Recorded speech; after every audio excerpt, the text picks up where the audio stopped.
So be honest. You would love it if there were a device or a machine that could turn your dog's barks or your cat's meows into human words. And you're probably wondering, is that possible? One day with some new technology like artificial intelligence where you could, download an app that would translate animal sounds into sentences. But the only way that would really work is if animals have language. Now, we do know they communicate in interesting and sophisticated ways, but do they have language? Because that's something else entirely. In a new book, the zoologist Arik Kershenbaum says, and this is kind of a spoiler, they don't. Animals don't have language, but Kershenbaum says it's not because we humans are exceptional. It's not because we humans are further along in the evolutionary process. He says animals don't have language because they don't need it. His book is called Why Animals Talk, and in it, he takes readers into what he calls the communicative lives of animals. He explains what they're saying with these screeches and chirps and calls, but also he wants to know what drives them to communicate in the way they do. One of his chapters is on wolves and their howls. We'll talk about this a little later in the program, but Kershenbaum describes how a howl works, the pitch and the tempo. He told us wolves have dialects, something he heard doing research in northern Italy where it seemed the wolves there had found a trick to survive. They learned to howl like dogs. So wolves are very, very widespread across the world. There are wolves in the Arctic, there are wolves in the desert, and they all sound different.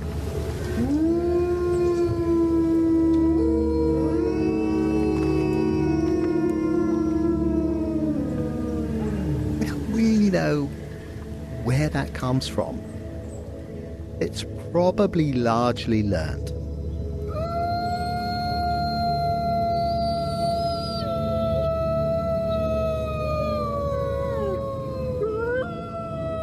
Wolves hear the howling of other wolves around them and copy that. That's a way that dialects can arise.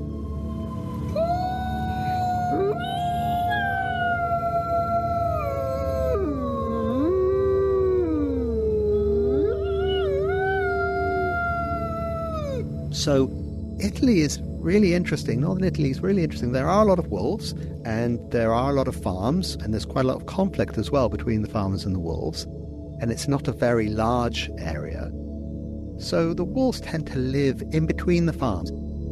And what was quite astonishing to me when I was doing research there was to sit in the evening and listen to the howling.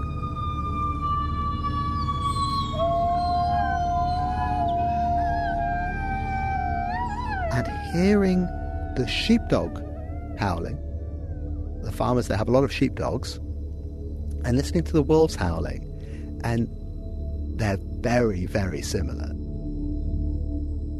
Are these wolves copying the sheepdog howls? If so, that clearly is actually quite an advantageous thing for them to do, because it means that the farmers probably don't realize that there are wolves there so close to their farms.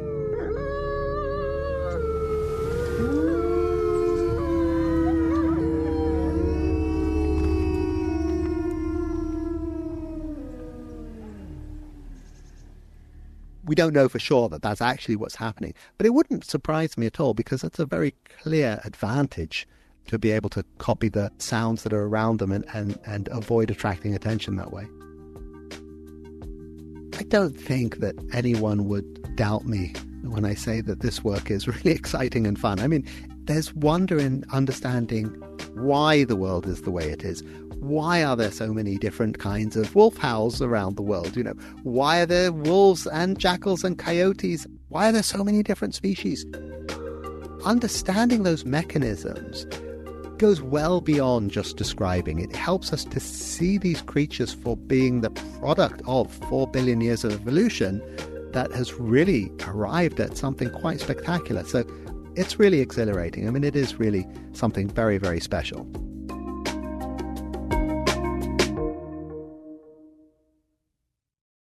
This is Radio West. I'm Doug Fabrizio. Arik Kershenbaum is a zoologist. He teaches at Cambridge University. And he says most human cultures have these stories of talking animals. talking donkeys in the Bible, talking squirrels in Icelandic mythology, talking deer in Indian folklore. So one of the oldest mysteries is, what exactly are these animals saying with all that noise they make? People have forever felt that animals are saying something and have wondered, what are they saying? What are the birds saying? What are the lions saying? That's a very natural thing to wonder. And I guess it was easy to make a leap from there to ask, how are they talking? What's their language? We talk, maybe they talk like us.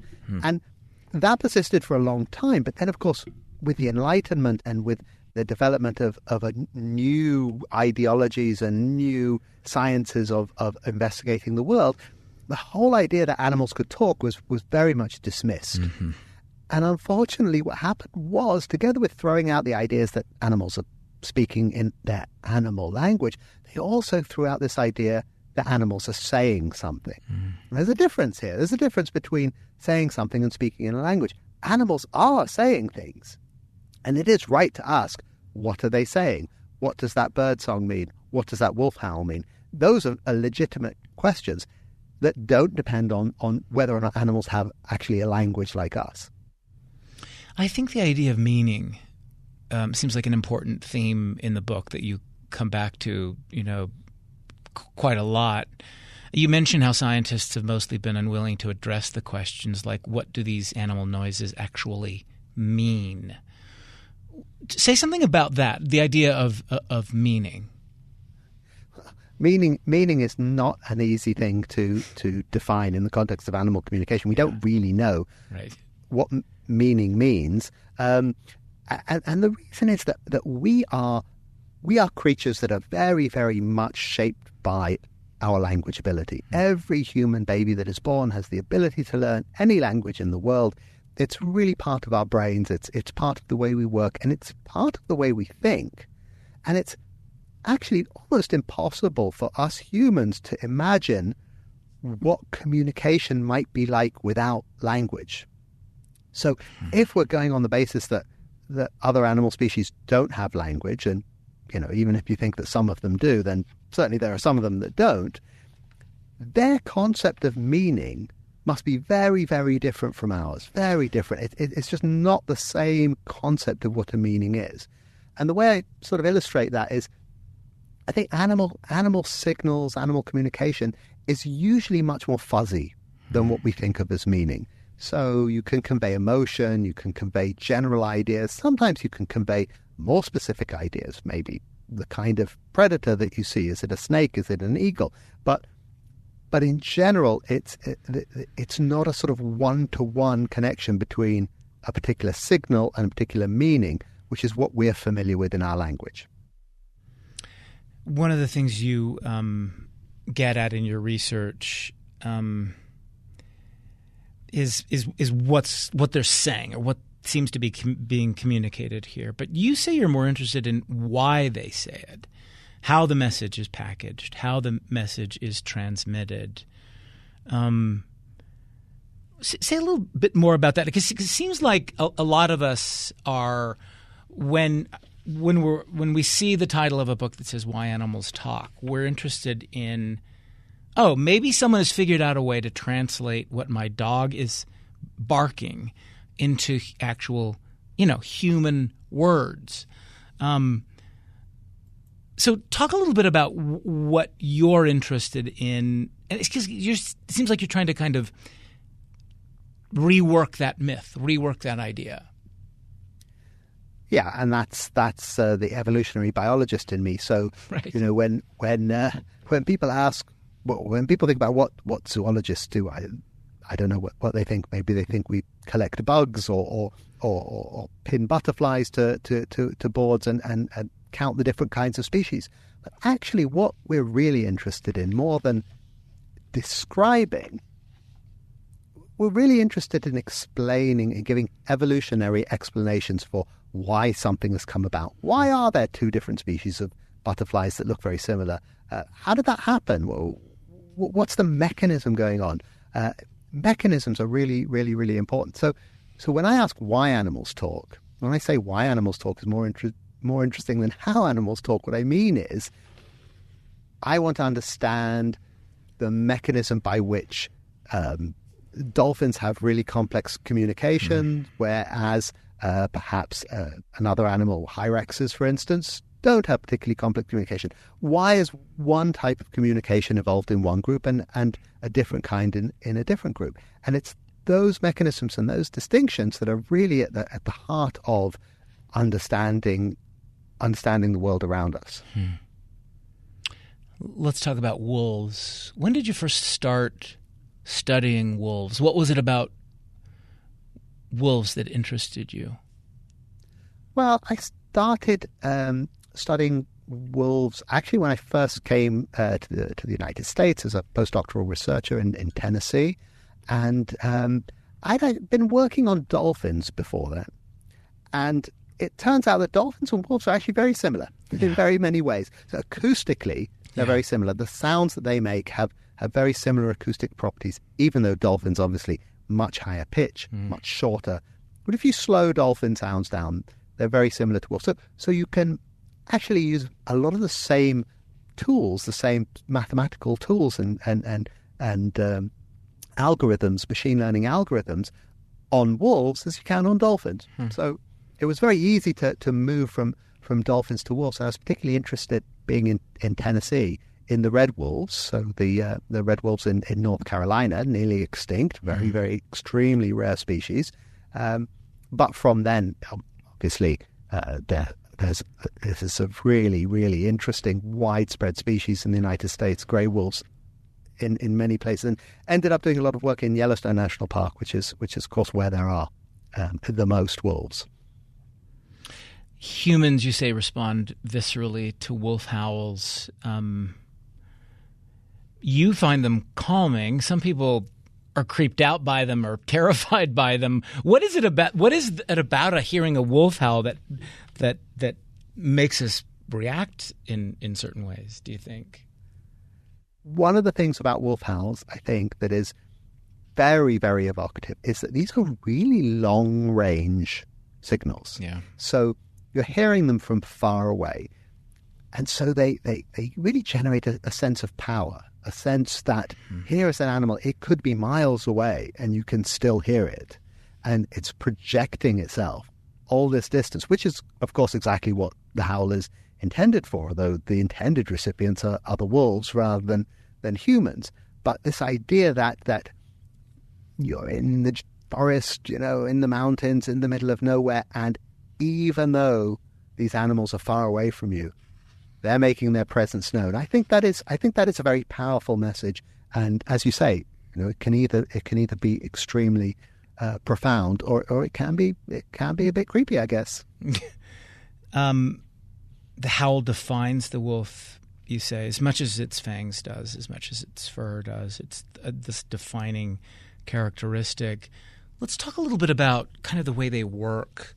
I think one of the things to understand as you explore in the book is the difference between something that is noisy and something that is tonal. Talk about the difference here. A howl is tonal. And that's one of the important – we'll get to pitch in a second, but say something about that. Right. So the easiest way to think of the difference is the difference between a howl and a growl.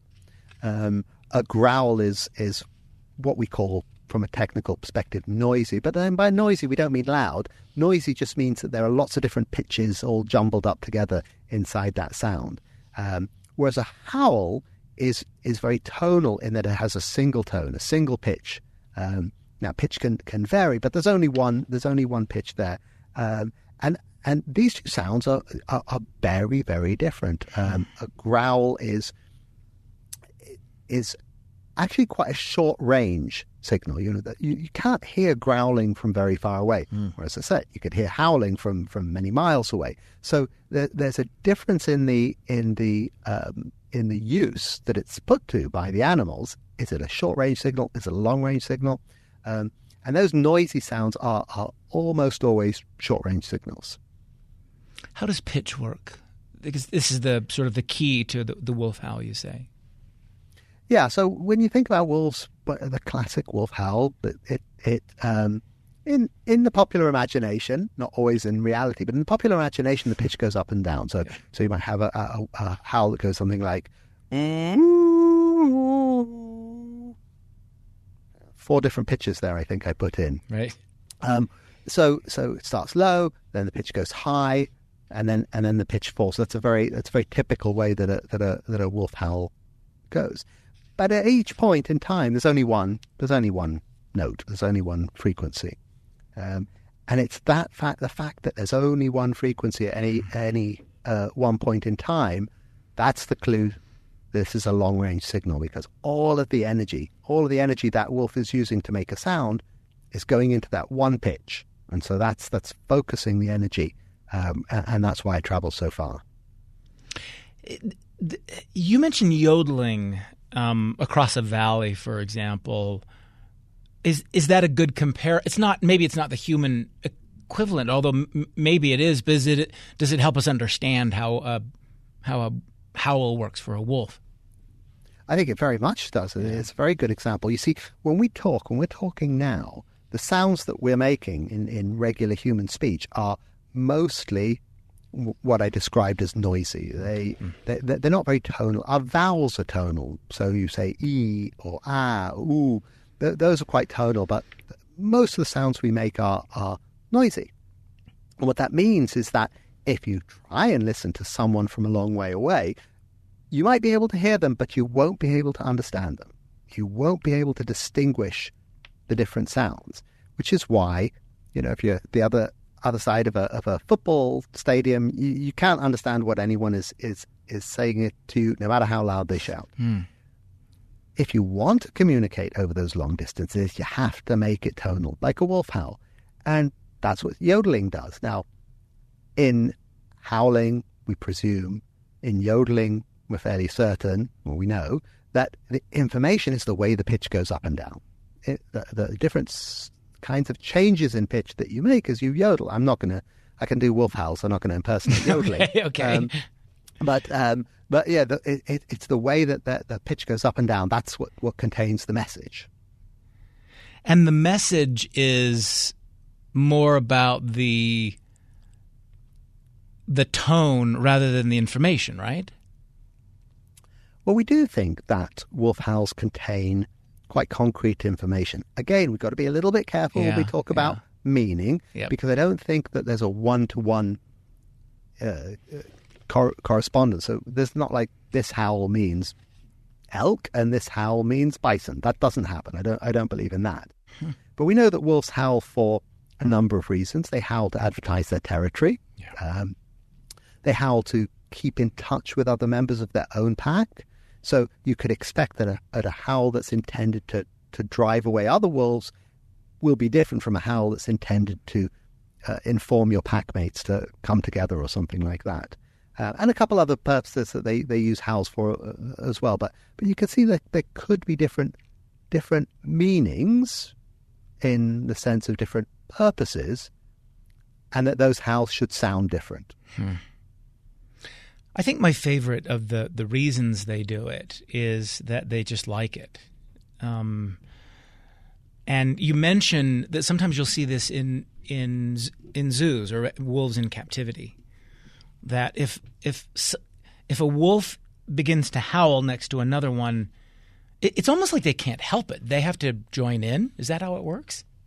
Yeah, absolutely. And this is a sense that all the animals are here, we're all together, we're all okay, and we're going to show it. It makes us feel better to have this group howling session that is a kind of affirmation that the social cohesion is working. I think this is pretty common in animals, that when you have animals that live in cohesive societies where living together as a group is essential, and where conflict needs to be minimized. So you live in a group, there's always some conflict. So you want to minimize the conflict, maximize the cooperation. There's often a sort of signal or some sort of symbolic action that shows that the society is running smoothly. And so this group chorus howling, I think, is really a way for the animals to affirm that everything's okay, we're cool, everything's cool. Arik Kershenbaum, he's a lecturer and a fellow at Girton College at the University of Cambridge. His book is Why Animals Talk, The New Science of Animal Communication. We'll take a break, come back in a moment. You're listening to Radio West.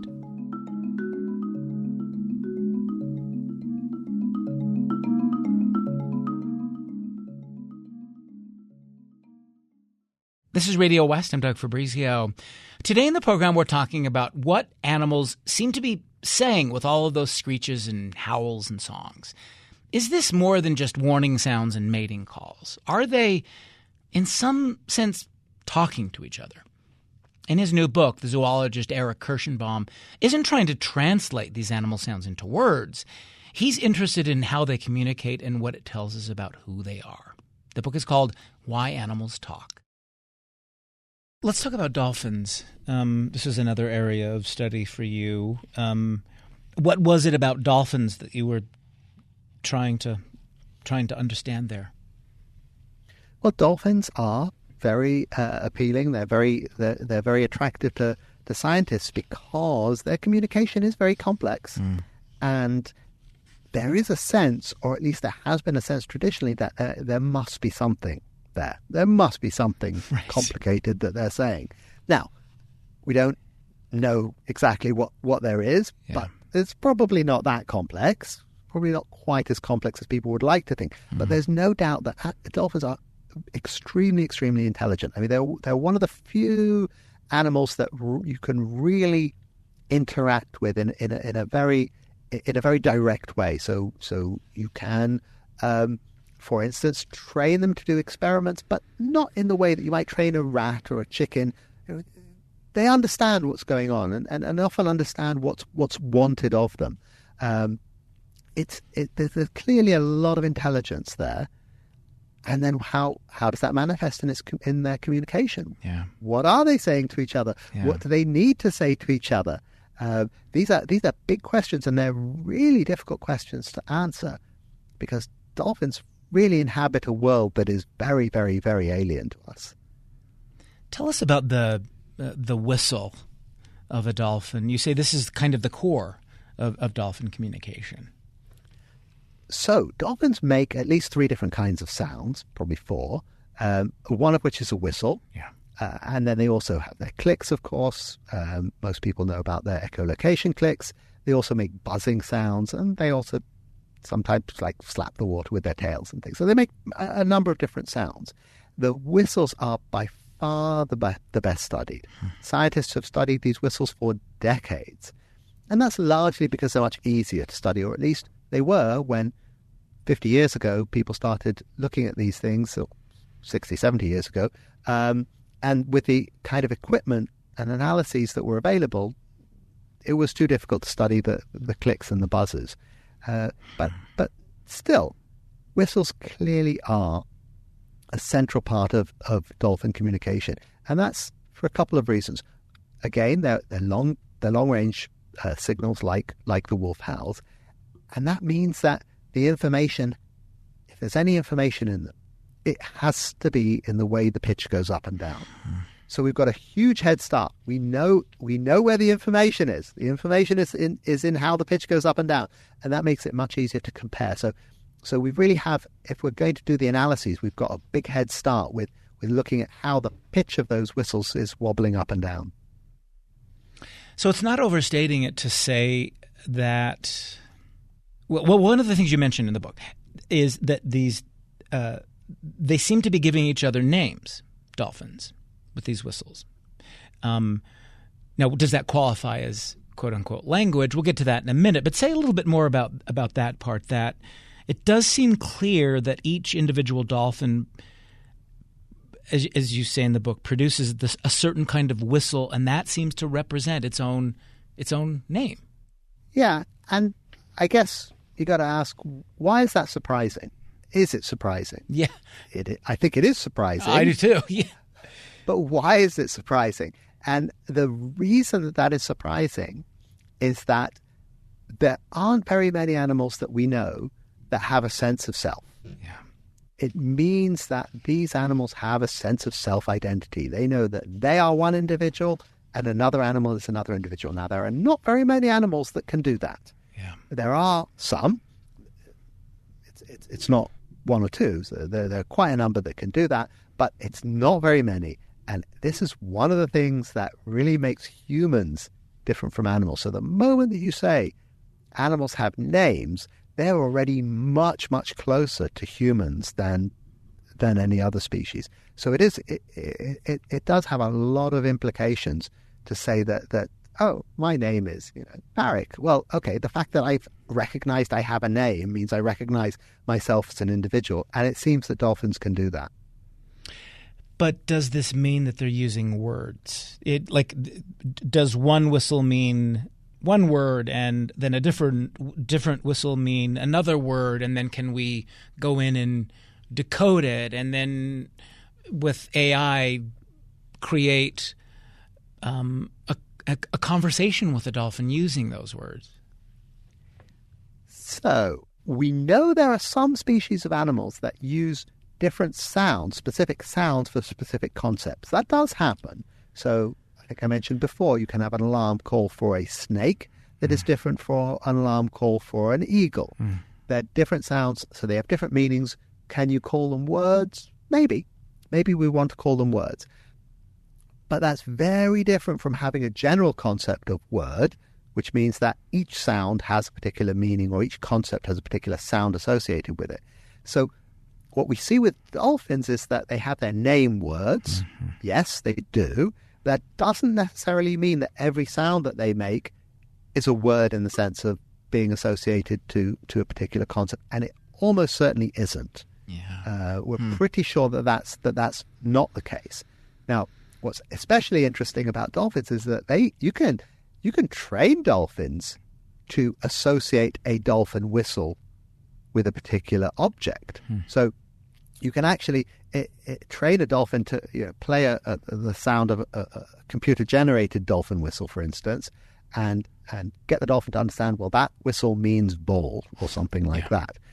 But really, that's no different from training the dolphin to recognize human sounds. Maybe it's easier because you're doing the sort of sounds they hear anyway. It doesn't mean that that's what they do in the wild, and they probably don't. Yeah.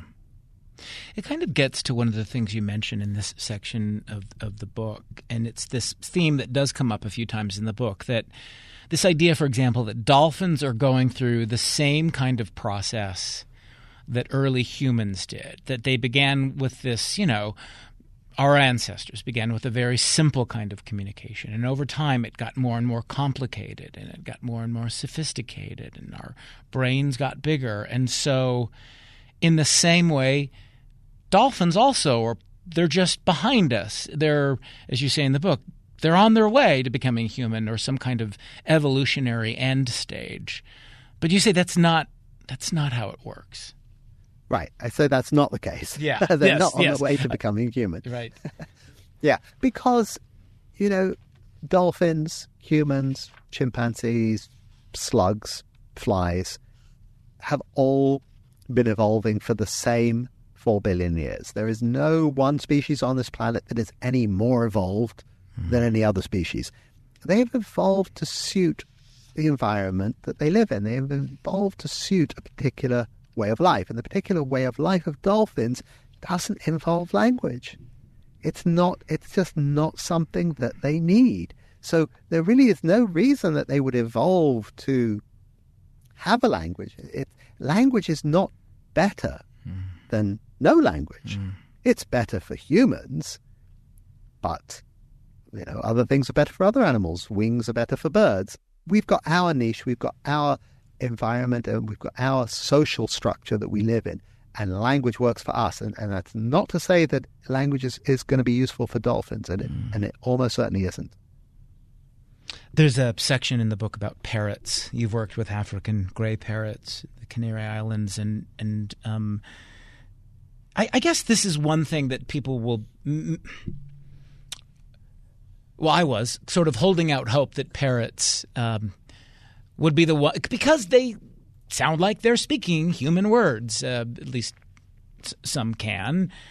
So talk a little bit about parrots. I want to talk a little bit about Alex the parrot, and but this is the which is interesting. You'd think that chimpanzees, which you also write about, and gibbons and others, dolphins, that we could sort of figure out a way to have a direct conversation, but it's a bird, it's a parrot that makes us feel the most hopeful. At least I kind of have felt that way. Talk a little bit about gray parrots and your interest in them. Yeah, so parrots were for a long time dismissed because people would say, "Oh, they're only mimicking. Yeah, it's they're a just parlor copying trick." What we say." Yeah, that's true, of course, but it's missing a very important point, which is that mimicking is actually really quite a sophisticated skill. Yeah. Mimicking is kind of fundamental to language, so it's not a parlor trick. It is actually something that's really, really, really key to language ability. And not very many species mimic. So this is the first thing to notice. And then there's the fact that you can train parrots to hold real conversations, not mimicry, but to engage in a conversation, to have an understanding of vocabulary and the way that words are combined to create different sentences of different meanings. And you can train parrots to do this. Now, we'll talk about Alex the parrot, but this is very, very surprising. So here we have an animal that, okay, it's a bird, it's got a small brain, but size isn't everything. But more importantly, here's an animal that in the wild doesn't seem to talk. Yeah. And yet we can train it to talk. So what is going on here? It's a really, really fascinating question. Well, you write about this researcher, Irene Pepperberg, who does these experiments. She did them with Alex the parrot. You can talk about Alex, but one of the things that she said is that when they're in captivity, you can teach them these, I guess, tricks. I hope that's not a dismissive way of putting it. That stresses the avian system, she says. And that can show you sort of the limit of what a parrot can do, even though they may not do it, in the wild. Say more about that. So here's the thing to remember. The way that evolution works is not the way that most people think it works. By and large, new evolutionary innovations, whatever they are, whether it's a wing or a horn or the ability to run fast or whatever it is, these evolutionary innovations are almost always built on top of something else that was already there. So what you have is reusing traits that an animal might have for something else. And this is almost certainly what happened with language in humans. So there was this ability before in our ancestors, in our distant ancestors, and it wasn't being used for language. It was being used for something else, or maybe it was just some sort of byproduct. And then our ancestors evolved language using that ability. And I think this is what's going on with the parrots, is that they have certain cognitive abilities. They have abilities to understand the world, understand objects, count objects, distinguish between different colors and different shapes. This is something that clearly helps them. They have all of these fundamental building blocks. They never needed a language. It never evolved into language. But they're right there. They're just sitting there. How you can use these training techniques and to build something on top of that in a similar way to the way that evolution presumably acted on our ancestors when they evolved language. It made me wonder how much of our ability to have language, how much of that is and speak, how much of that is just the physiological mechanics of the organism, and how much of it is that their evolutionary needs require it or don't require it? How much of it is circumstance? How much of it is mechanics? We happen to have these voice boxes, but other creatures don't have. Is that a clear question? It is, and the answer is, of course, both. Yeah. Language did not evolve in a day. Right. There was a long, drawn-out process of interaction between all of those different elements. So our cognitive structures that allowed us to understand that we want to communicate to someone else developed were more highly developed, and our vocal production mechanisms developed to keep up with that. And there was sort of feedback and circles and all these things happen at the same time. It took many, many, many generations, thousands of generations probably. So it's never one thing or another. It's always the interactions between all of these different things. How important is our production mechanism? Yeah, sure, it's important. It is. Would we have evolved speech or language if it weren't for that? Probably some other technique would have been developed. I think there are very few real bottlenecks. It's really more about the need that we had, the need for these complex social communications that then built upon whatever it was that we had underneath. Arik Kershenbaum. His book is called Why Animals Talk, The New Science of Animal Communication. We'll take another break. Come back in a moment. You're listening to Radio West.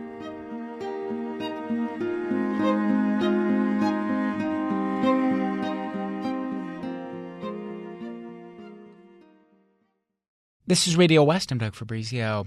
Back now to our conversation with the zoologist Arik Kershenbaum. We're talking about his book, Why Animals Talk. So, animals don't need a language, but do we humans really need it? And by that I mean, is the complexity of our language really that necessary? I mean, you mentioned in the book that how evolution is economical. So how is this complexity economical for humans and not for other creatures? It's not so much that it's what we needed, it's that it's what came along as that sort of very cyclical process of interaction, of cognition and production and understanding and social interaction, how that mixture just sort of all the different elements interacted with each other over a very long period of time. And to some extent, yes, our language is more complex than it needs to be. I illustrate that in the book, where talking about the fieldwork that we did in Vietnam. Right. And I didn't speak any Vietnamese, but you can get on very well with people without speaking the same language as them. So to some extent, the complexity of our language, all our literature and all our philosophy, all of those ideas were optional extras. They just came for free. They were thrown in for free with the ability to have language at all. And so I tend to think that it's another example of evolution acting on what there is. We had language, we had our ability to communicate as proto-humans, but then on top of that was built this incredible ability to create poetry and rhyme and all these other elements of complex language that we know now. So we sort of get to this, I think a reader will be reading the book and waiting for the part where you define language. And you don't need to give anything away about whether you do or don't. You resist the idea because maybe there's not a clear-cut definition. But talk a little bit about that kind of reluctance on your part. Yeah, I resist the idea for a couple of reasons. Well, one is because I'm actually genuinely more interested in why animals talk than whether animals talk or what animals say.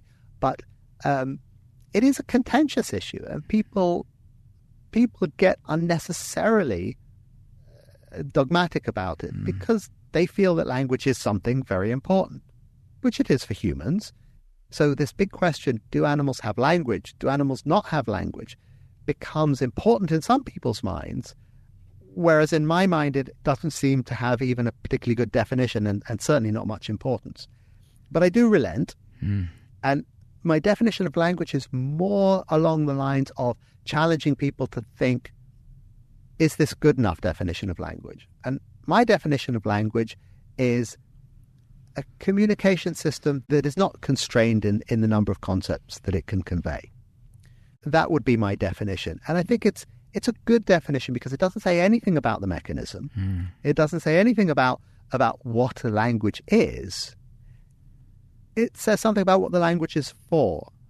So if you can, talk about a snake and an eagle, or if you can give the names of all of your friends, like a dolphin can, that's not a language. It's an ability to communicate a fixed number of concepts or a certain number of concepts, maybe even very many concepts.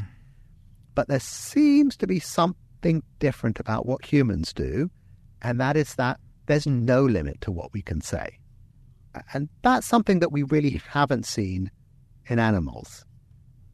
You say animal communication is still quite a young science. What's left to really get at and understand? Oh, it's a young science, but it's really going through a resurgence of interest at the moment, precisely because of the rise of availability of AI and machine learning. Now, a lot of that is driven by a desire to create a Google Translate for animals, which, if we believe that there aren't words per se, then that's probably an inappropriate goal.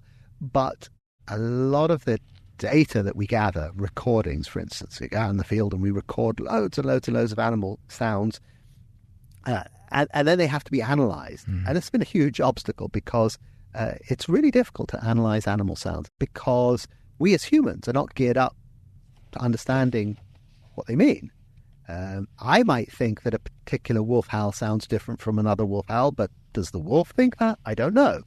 Now, what a lot of the new AI algorithms are doing is try to put some objectivity into that, to say, here are two wolf howls.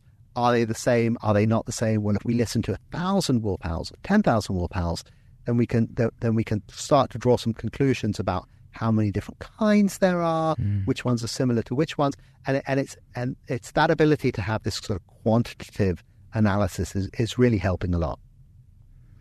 There's a story you tell about Temple Grandin. She, for those who don't know, she's a professor of animal science at Colorado State University. She's a scientist who is neurodivergent, has autism, and believes that some neurodivergent people don't rely as much on these concrete concepts in language that a lot of us do. Would you tell a little bit about the time you met her several years ago and what you learned from that experience? Yeah, I think there's seems to be something very interesting in this idea that there's some sort of parallel that can be drawn between particularly autistic people and animal communication. In some way, this is Temple Grandin's position. Right. That there are similarities here. There are parallels here.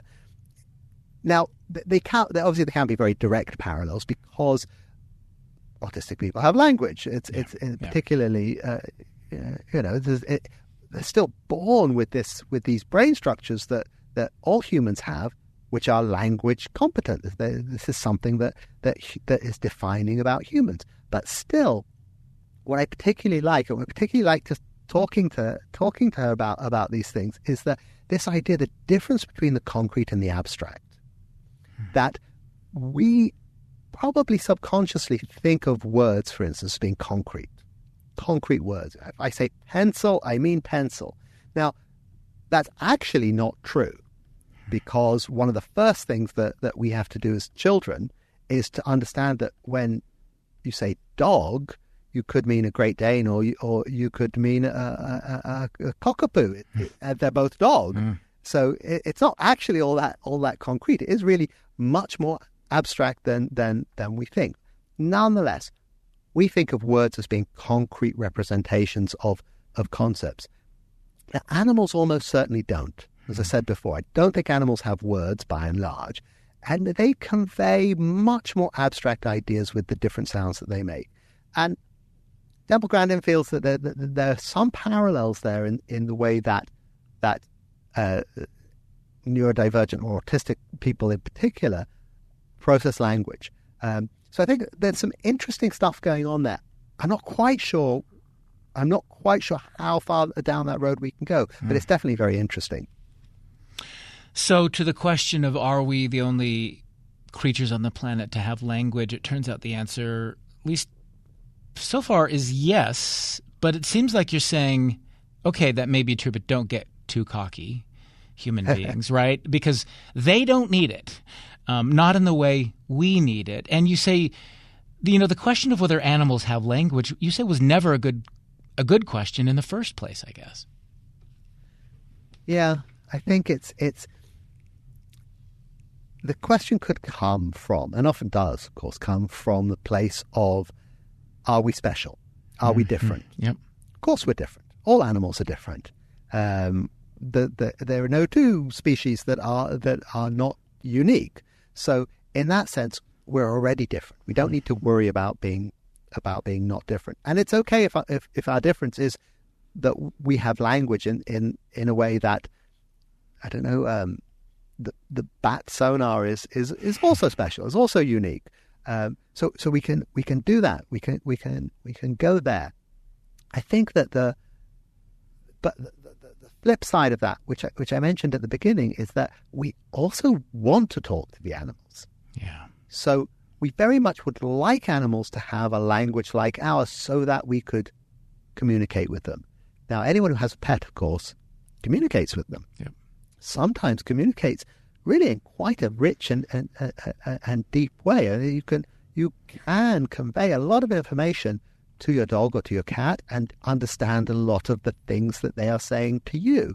So it's almost as if we're tempted to be able to have a conversation with dolphins or chimpanzees because we see that initial communicative ability with our pets. And so there's a huge tension there. And that's why I think that question is a very loaded question. It's much better to answer it from an evolutionary perspective. Ask ourselves why. Why are these animals making these sounds? What do they actually need? What do they actually need for the world that they live in? And I think I make the point that people might say something like, well, dolphins don't make tools because they don't have language or something like that. Mm-hmm. And that's wrong. Yeah. That's the wrong way around. Dolphins don't have language because they don't need to make tools. Right. And that would be that's a much more satisfying way of looking at it. Let me ask you finally, you say in the book, even though we can't connect with language, that there are other things that bond us with the rest of animal life. Say what you mean. Let's end there. Well, on the one hand, just as we don't need the complexity of our language to communicate with other humans, we have non-verbal communication with other humans all the time. So we can communicate with animals perfectly well without a language. We can communicate with them sometimes almost on their level. I think certainly with dogs, when we talk about human communication with dogs, here are dogs that were the first animal to be domesticated precisely because it's so easy for us to communicate with them. You don't need a language. You really don't need a language. You don't need a language for that. But I suppose the bottom line is that we occupy this planet together with all of these other species, and they are out there doing their thing, communicating in their own way, and we're part of that. We share so many of those building blocks of communication. So much of the way that animals communicate should really be instinctively understandable by us. That there's a very strong connection between what we say and what animals say. Arik Kershenbaum, thank you very much. Thank you. Arik Kershenbaum. He's a lecturer and fellow at Girton College at the University of Cambridge. His book is called Why Animals Talk, The New Science of Animal Communication. Radio West is a production of KUER. You can subscribe to the show wherever you get your podcasts, and we're on YouTube at KUER 90.1. As always, we'd love to hear from you. You can email us at radiowest@kuer.org. Our intern is Stevie Shaughnessy, the program produced by Benjamin Bombard and Tim Slover. Kerry Watson is our executive producer. I'm Doug Fabrizio.